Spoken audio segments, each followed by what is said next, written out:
Welcome to this explainer. Today, we are breaking down the exact, science-backed, completely non-surgical protocol for eliminating pseudogynecomastia. Basically, we're talking about what's commonly known as moobs. Look, if you're frustrated by seeing a softer chest in the mirror, no matter how incredibly hard you hit the gym, you are in the exact right place. Because today, we're looking at the specific anatomical targeting and the endocrine management you need to completely reshape your chest. So let's just kick things off with a really simple question. Are you actively trying to lose chest fat right now? Well, because what you're currently doing in the gym might actually be making the problem worse. I know, it sounds completely counterintuitive, but your hard work could literally be reinforcing the exact shape you're trying to avoid. Think about it. Standard push-ups and chest flies are pretty much everyone's go-to for chest development, right? But here's the catch. When you focus on the lower chest with these exercises, you're building mass directly behind your existing fat tissue. You are physically pushing that fat forward, which makes the chest appear way more prominent, not flatter. Reversing this requires shifting your muscle development to the upper chest instead. Doing this creates a lifting effect, essentially pulling the tissue tighter against your collarbone. All right, here's our roadmap for this explainer. 1. Why typical workouts fail. 2. Anatomy, posture, and hormones. 3. The 4-step workout protocol. And 4. Diet and progressive overload. Let's get right into it. Part 1. Why typical workouts fail. Imagine you're eating in a caloric surplus and hammering out standard flat bench presses or flies. You are effectively blowing up a balloon right underneath a thick layer of padding. Training well in a surplus definitely leads to muscle growth, but as that lower chest muscle expands underneath the existing fat, it just pushes the fat further out. The end result? You've actually increased the total volume of your chest.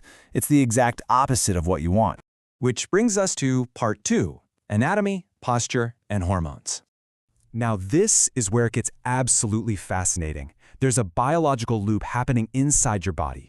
Excess fat around the chest actually contains something called the aromatase enzyme. This enzyme acts like a thief, literally stealing your testosterone and converting it into estrogen. And then that higher estrogen level creates a vicious cycle, encouraging your body to store even more fat exactly where you don't want it, right back in the chest area. We have got to break this cycle. So how exactly do we break it? By elevating your systemic testosterone. Research shows that doing heavy compound movements, like the barbell deadlift, can surge your testosterone levels from a baseline of 16.2 nanomoles per liter all the way up to 21.4. And that happens within just minutes of training. That massive hormonal spike interrupts the estrogen cycle, essentially telling your body to stop prioritizing fat storage in your chest. All right, let's get into Part 3, the 4-step workout protocol. Here's the meat of the protocol. 4 specific movements: the incline dumbbell press, the barbell deadlift, the low-to-high cable crossover, and face pulls. Now, this workout should be completed twice a week. And you must, I repeat, must allow at least 48 hours of recovery between sessions. That rest is absolutely non-negotiable, because it's what allows the tissue to repair and rebuild the new structure we're aiming for. Step 1 is the incline dumbbell press. This builds the primary structural foundation directly beneath your collarbone. But pay close attention here. You've got to set the bench to exactly 30 degrees. Most gym benches default to a 45-degree angle, which unfortunately completely shifts the load away from your chest and right onto your shoulders. So, 30 degrees. Plant your feet flat, retract your shoulder blades to create a solid platform, and press. Tempo is absolutely key. A 2-second controlled descent to really stretch the muscle, followed by a 1-second explosive push to the top. You're doing 4 sets of 8 to 10 reps, and you want to choose a weight where those last 2 reps are a real struggle to maintain form. Step 2 is the barbell deadlift. Remember that systemic hormonal trigger we talked about? This is it. This is how we get that testosterone surge to combat the aromatase enzyme. Position the bar right over your midfoot. Brace your core, keep your chest up, and drive through your heels. And here is the golden rule. Do not round your lower back. If you're new to deadlifts, seriously, just start with an empty barbell to master the mechanics safely. Because this lift demands a lot from your central nervous system, you'll perform 3 sets of 5 to 7 reps, taking a full 2 minutes of rest in between. Moving on to Step 3, the low-to-high cable crossover. This is all about targeted isolation. See, your upper chest fibers actually run diagonally from your shoulder toward the center of your chest. This specific cable movement matches that exact diagonal orientation perfectly. Gravity-dependent free weights just cannot do this. Set those handles at the lowest point, step into a staggered stance, and pull upward and inward. To guarantee your upper pectorals are doing all the heavy lifting, you've got to hold the contraction at the top for 1 full second. Squeeze hard. You're doing 3 sets of 15 to 20 reps here. This specific path separates the muscle from the collarbone, sharply defining the upper boundary of your chest. Step 4 is the face pull, and this directly targets the mechanical cause of chest sagging. If you sit at a desk all day and have that typical slumped-over posture, your upper back gets weak and your shoulders roll forward.